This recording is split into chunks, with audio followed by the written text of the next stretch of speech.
Bonsoir à tous, soyez les bienvenus sur Info TV. Voici le sommaire de ce samedi 4 mai et à la une de l'actualité, c'est de la politique avec, après l'intrusion dans l'hôpital de la Pitié-Salpêtrière, Christophe Castaner qui a tenu des propos qu'il regrette. Il a rétropédalé hier, il a toute la confiance du Premier ministre.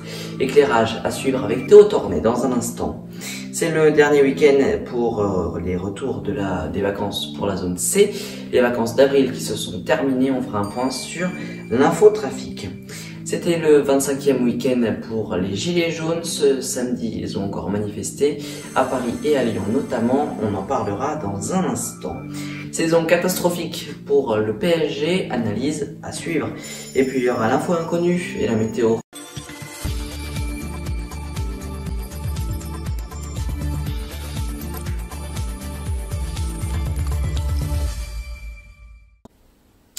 Comme chaque année, il y a eu la fête du travail ce 1er mai et cette année, les Gilets jaunes étaient de la partie, les Black Blocs également. Il y a eu quelques dégradations à Paris et un fort dispositif policier était déployé. On va tout de suite rejoindre Théo Tornet en duplex. Bonsoir Théo. Que s'est-il passé ce 1er mai à l'hôpital de la Pitié-Salpêtrière? Une intrusion a eu lieu et Christophe Castaner a été la cible d'une polémique.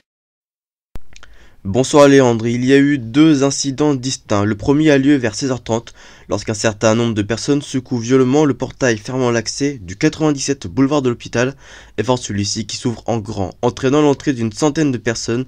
Une chaîne en acier et un loquet sont brisés. Le second aurait lieu 10 minutes plus tard au niveau d'un autre entrée située au 83 boulevard de l'hôpital avec des individus qui font bouger les grilles fermant l'accès véhicule. Des personnes passent au-dessus du portail coulissant. Pendant ce temps-là, d'autres manifestants seraient alors infiltrés sur le site. Pendant une heure environ, entre 16h50 et 17h45, la police intervient pour évacuer l'enceinte hospitalière. Quelques-uns réussissent à entrer comme s'ils voulaient affronter les forces de l'ordre, arrivées en très grand nombre. L'incident est bref, puisque plusieurs dizaines de policiers sécurisent l'entrée et reprennent le contrôle de la situation.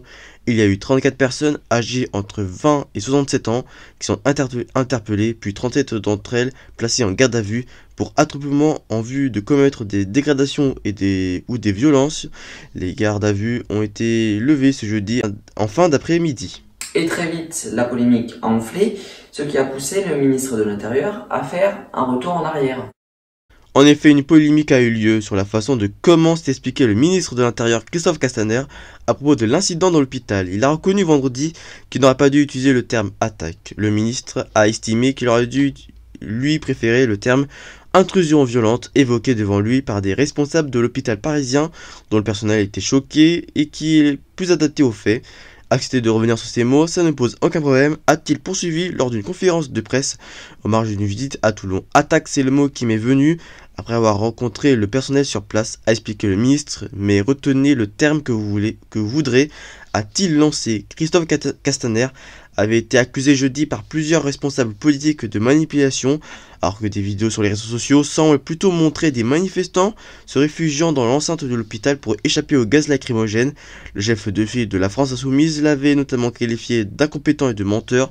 Vendredi, Christophe Castaner a accusé toute idée de démissionner.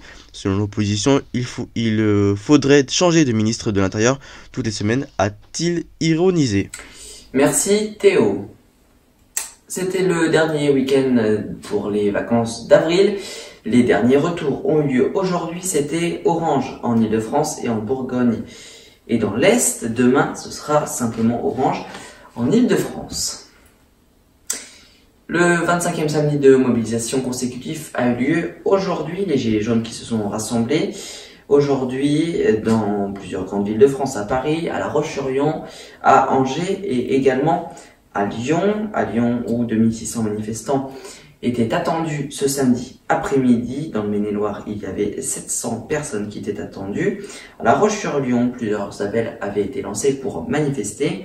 Et puis à Paris également, il y avait eu un appel à une occupation festive de l'aéroport de Roissy-Charles de Gaulle qui était prévu à partir de 11h pour demander d'arrêter la privatisation de l'aéroport.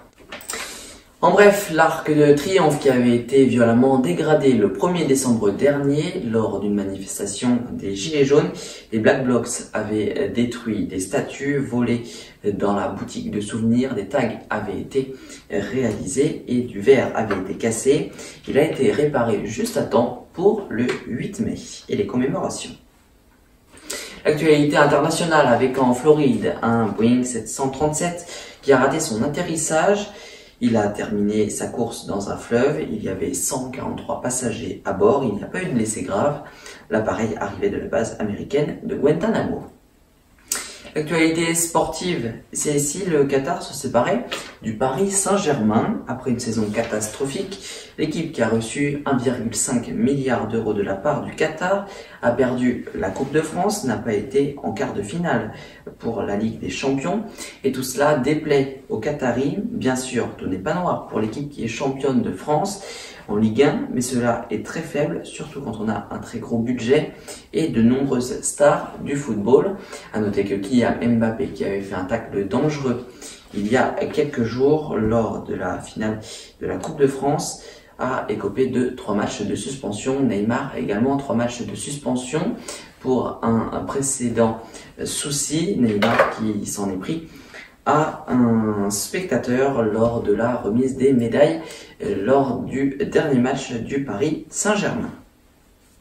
C'est l'heure de l'info inconnue et savez-vous que le plus grand flocon de neige enregistré était de 45 cm de largeur et de 24 cm d'épaisseur. Tout de suite, c'est la météo.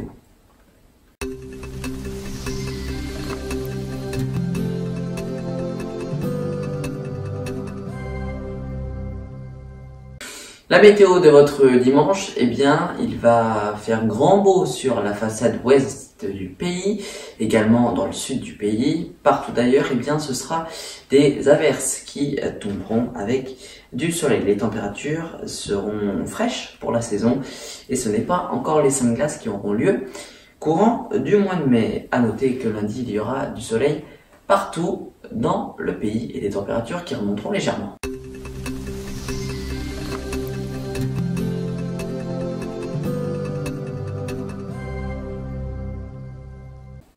C'est la fin de ce journal, je vous souhaite de passer une très belle soirée. Demain, vous retrouvez Théo Tournet à 13h pour le journal audio. Quant à moi, eh bien, je vous dis à la semaine prochaine. Suivez toute l'actualité française et internationale en continu et en direct sur notre compte Twitter, Groupe Info TV.